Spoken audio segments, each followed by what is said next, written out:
Hi there. Today I thought I'd spend some time giving you some tips and advice on how to organise your conditions that you create within rules when you're setting up a strategy. And this is particularly true if you're creating a fairly complex strategy with lots of rules and lots of conditions.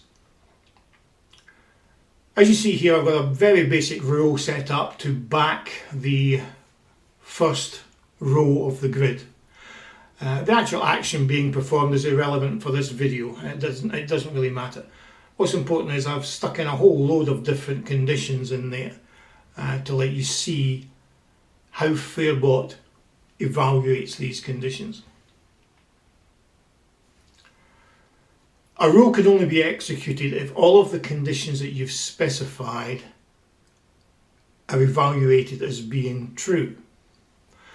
So the way Fairbot evaluates those is essentially one after the other in turn, starting from the top. So it pops down each of these conditions and it will stop when it finds one of those conditions to be false. In other words, it's not true.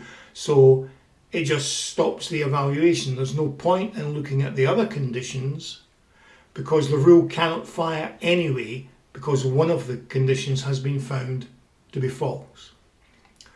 So the first tip that you should do, and this is especially true when you're creating lots of conditions like this, is try and assess whether these conditions are normally false or normally true. For example, this rule's configured to kick in at the scheduled off time. So at that particular point, the race wouldn't be in play. So this rule, if I just open up the editor so we can go in and modify it, this rule, the market is not in play, would be at the time of the rule start time of the scheduled off, would generally be true. So what you really want to do is just move that one down to the bottom. Because we know, generally speaking, that one is going to be true. Similarly, the volume requirement being greater than 75,000. In the UK, the vast majority of races at the scheduled off time, there's more than £75,000 in the market. Unusual not to be. So that would, generally speaking, be true at the time this rule is scheduled to start. So once again, it's advisable that you move that one down as well.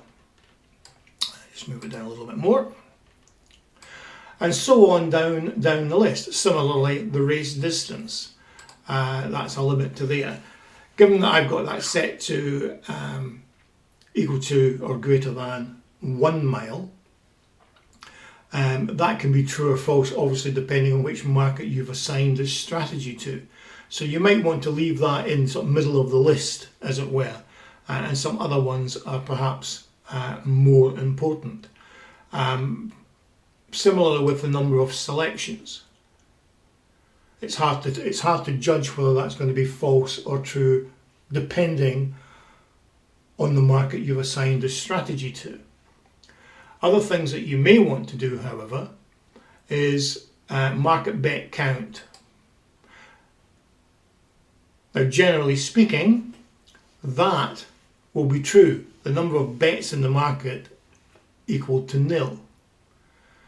That's going to be true because the rule hasn't kicked in, so it hasn't submitted any bets as yet. So that's likely to be true. So we can probably move that down as well. Obviously, if you've manually stuck a bet in the market, that will equate to false. But generally speaking, when you have the strategy set up, you're not getting manually involved in the market as well.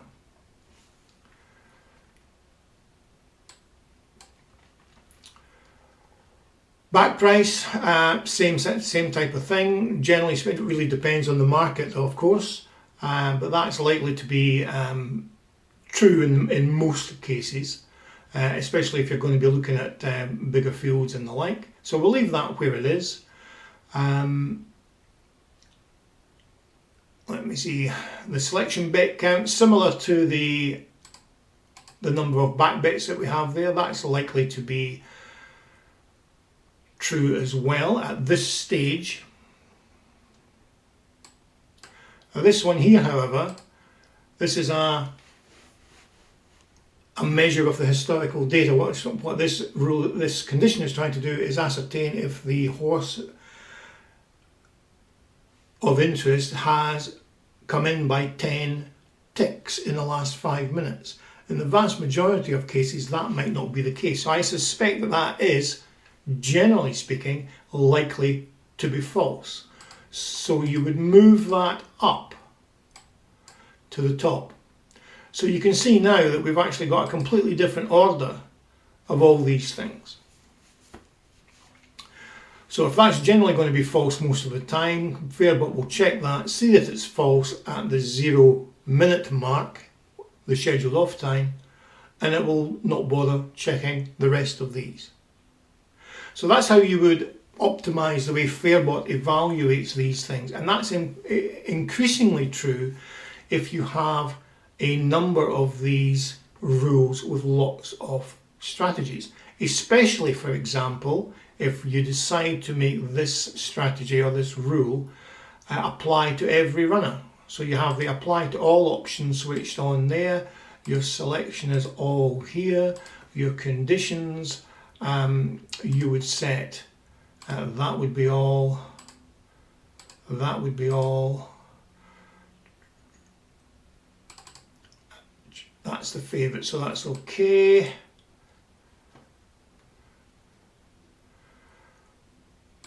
That would need to be all.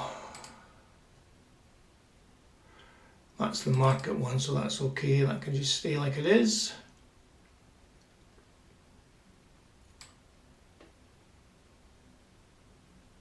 And we've also got a volume for the individual runner as well, so that needs to be all as well. So if I choose that, so you can see that turns blue, so it's now an apply to all rule. And as you're very familiar with just now, if I come out of that and assign this, you'll see that that rule is configured and applied to every single runner in the race. And of course, the more runners you've got, the more rules that you'll have created, and you'll see that each of these rules has the same set of conditions. Every single one of those is going to be checked in order, even though a lot of these things are actually still the same from rule to rule to rule for horse to horse. So that leads me on to the next thing in terms of potential optimization. Some of these things are common. For example, the market is not in play, the market volume, the race distance, the number of selections, they're all common. They're not dependent on the runner. So what I would also suggest you do in this case is you set up another rule, which I will just call check global conditions. We'll set that off again at the event start time. The action is going to be dummy, it doesn't need to do anything, but the conditions are in effect going to take these common ones here. So first one is market is not in play. So that's market in play, choose that. Then we have the market volume, which is going to be greater than 75,000. We then have the race distance,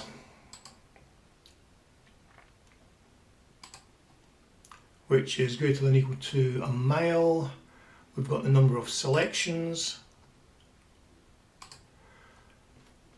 greater than or equal to 6.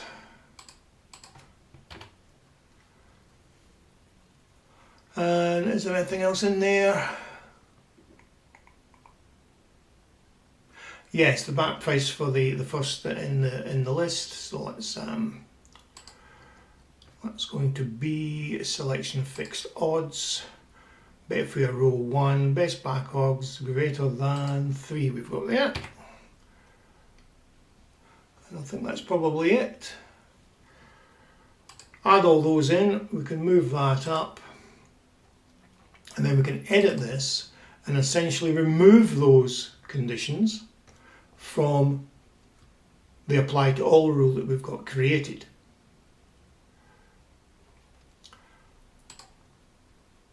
So we can get rid of that one, we can get rid of that one, and that one. We can get rid of the volume, and we can get rid of the market is not in play.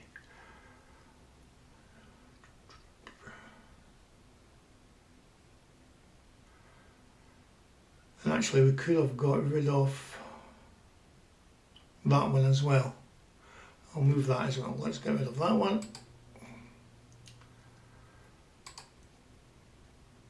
I'll put that back in. That was the market count. Add that in, market bet count. And that should be equal to 0. That's all fine. So now what we've got is a dummy rule that's going to check all of these, and if all of those are true, that will execute to 1, which means that we can now use that in here to check if that rule has fired or not.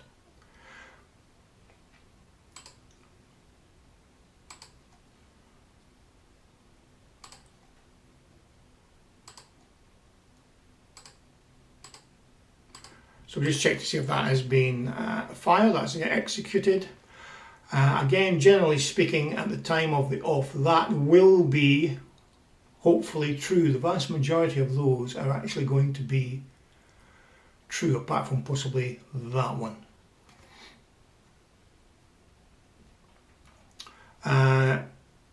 So we can put that down towards the bottom.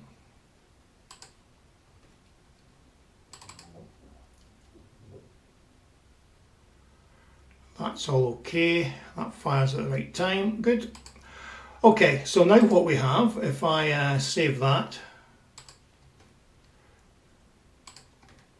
you've got your global conditions set up here, and those are all the conditions that are going to be checked. Those only need to get checked once now by this rule here.